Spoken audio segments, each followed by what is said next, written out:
북한이 발굴했다 다시 묻은 미군 유해도 있었다. 이유는 이미 한 번 발굴됐다 북한이 다시 땅에 묻은 걸로 추정되는 유해도 있었다. 이유는 짐작이 가지만 미 국방부 산하 전쟁포로 실종자 확인국 DPAA에서 약 3년간 6.25 전쟁 미군 유해 감식을 했던 한국인이 있다. 정양승 미들 테넷이 주립대 생물학과 교수다. DPAA는 유전자 감식 등을 통해 유해의 신원을 확인하는 기관이다. 그에게 유해 확인 과정에서의 여러 가지를 묻는 과정에서 이런 말이 나왔다. 북한의 미국으로 송환하기 위해 유해를 발굴했지만 당시 여러 가지 상황으로 인해 돌려보내지 못한 유해를 다시 묻었을 가능성을 짐작할 수 있는 얘기다. 미국 유해 55구가 북한을 송환된 지난 27일 중앙일보는 정 교수를 인터뷰했다. 그는 유해 감식을 하는 동안 미군들에게 빚을 갚는 기분이 들었다며 DPAA는 굉장히 체계적인 조직이라고 설명했다. 다음은 문답. DPAA는 어떤 곳인가? A. 제2차 세계대전, 6.25 전쟁, 베트남전 등에 참전해 다 실종된 미군은 약 82,000명에 달한다. 이들의 유해를 발굴해가 조개 품으로 돌려주는 일을 하는 곳이 바로 DPAA다. 6.25 전쟁 전 미군 중 실종자는 7,769명 A다. DPAA는 우리나라 국방부의 유해 발굴 감식단과 똑같은 역할을 한다. 유해가 묻혀있는 장소를 파악하는 것조차 쉽지 않을 것 같은데 A. 미국은 전쟁 관련 기록을 굉장히 잘 보관하고 있다. 전투에서 실종된 사람들의 이름, 실종 날짜 및 경위, 실종지역 좌표 기록이 그대로 남아있다. DPAAN 전쟁 관련 기록을 관리하는 역사학자도 있어 이들이 모든 자료를 관리하고 데이터베이스화한다. DPAA에서 구체적으로 어떤 일을 했나? A. 2014년 9월부터 2017년 8월까지 DPAA 중앙감식소에서 근무했다. 중앙감식소는 DPAA에 온 유해의 신원을 밝히는 작업을 한다. 중앙감식소 산하엔 여러 팀이 있다. 내가 일한 팀은 북한이 1990년부터 1994년까지 돌려준 군 유해를 전담해 감식하는 K-208팀과 진주만 폭격대 가라앉은 오클라호마호에서 발견된 유해를 감식하는 오클라호마 팀이다. 지난해 K-208팀과 996에서 2005년 DPAA가 직접 북한에서 발굴해온 유해를 감식하는 JR5팀이 합쳐져 현재는 코리아 프로젝트 팀이 됐다. 6.25 전쟁과 관련된 모든 유해 감식을 전담한다. 한국인으로서 K-208팀에 몸을 담았던 회가 남달랐을 것 같다. A. 전사자들은 대부분 10대 후반, 20대 초 반이었다. 먼 한국 땅에 와 얼마나 외롭고 힘들었을까 싶었다. 또 한국을 위해 돌아가신 분들이라 미안한 마음도 들었다. 내가 이분들의 신원을 확인해 가족품에 돌려주는 게 그 분들에게 빚을 갚는 최고의 방법이라고 생각했다. 북한에서 건너온 유해의 상태는 A. 케이스에 따라 다르다. 유해가 땅속에 묻힌 지 얼마나 됐는지, 또 묻혀있던 땅의 토양이 어떤지에 따라 보존 상태가 완전히 달라진다. 천차만별이다. 다만 일반적으로 북한이 송환한 유해는 세척 작업을 거쳤기에 비교적 깨끗하고 DPAA에서 직접 발굴해온 유해엔 흙이 묻어있는 경우가 많다. 과거 DPAA가 발굴한 유해 중엔 이미 한 번 발굴됐다 북한이 다시 땅에 묻은 걸로 추정되는 유해도 있었다. 북한이 왜 그렇게 했는지는 나 역시 추측할 수밖에 없고 내가 말할 수 있는 사안은 아니다.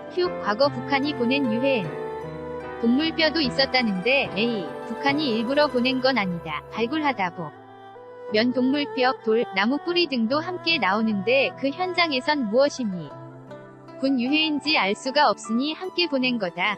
북한군 또는 우리 군의 유해가 미국으로 송환되기도 했나? A. 그렇다. 감식 결과 백인 또는 흑인으로 보기 어려운 유해들도 있다. 그런 유해들은 추가적으로 형태학적 분석, 동위원소 분석, DNA 분석을 거쳐 아시아인의 유해라는 게 판명나면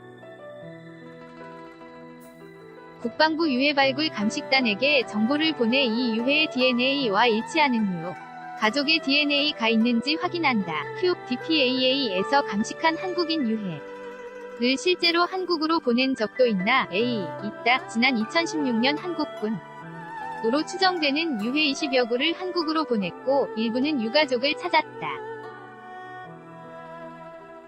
Q. 유해 신원확인에는 얼마나 걸리나? A. 단정적으로 말할 순 없다. 과거 북한이 유해를 상자 208개에 담아 보냈는데 한 상자에 유해를 한 구씩 넣은 게 아니라 한 상자에 여러 구의 유해가 있었다. 그러다 보니 유해를 구분하는 작업이 굉장히 오래 걸렸다. 만약 뼈 100점이 있으면 이게 한 사람의 뼈일 수도 있고 100명이 뼈일 수도 있다. 예를 들 허벅지 뼈 하나를 발견했을 때 성장판이 아직 열려있으면 20대가 민 10대의 유해로 추정할 수는 있다. 하지만 남아있는 뼈가 적으면 파악할 수 있는 정보도 적어진다. DNA 분석, 통계적 방법, 인류학적 지식 등 현대 과학기술을 모두 동원해 분류를 하고 있다. 1990년대에 미국으로 송환됐지만 아직 신원확인이 안 된 유해도 있다. Q. 1년의 신원확인 을 몇 구 정도 하나? A. K208팀에 있던 3년 동안 매년 약 40여 구의 신원을 확인했다. DPAA 전체에서 신원 확인을 한 유해는 15년 도 90여 구, 2016년 도 160여 구, 2017년 N 201 구로 점점 늘어나고 있다. Q. 최근 신원 확인 유해가 증가한 이유는 A. 과학기술의 발달 덕분이다. 과거 DNA에 대한 지식이 없을 때는 유해를 포르말린에 담가 보관했다. 그런데 문제는 포르말린이 DNA를 손상시킨다는 거다. 포르말린에 넣었던 유해에선 DNA를 채취하기가 거의 불가능했다.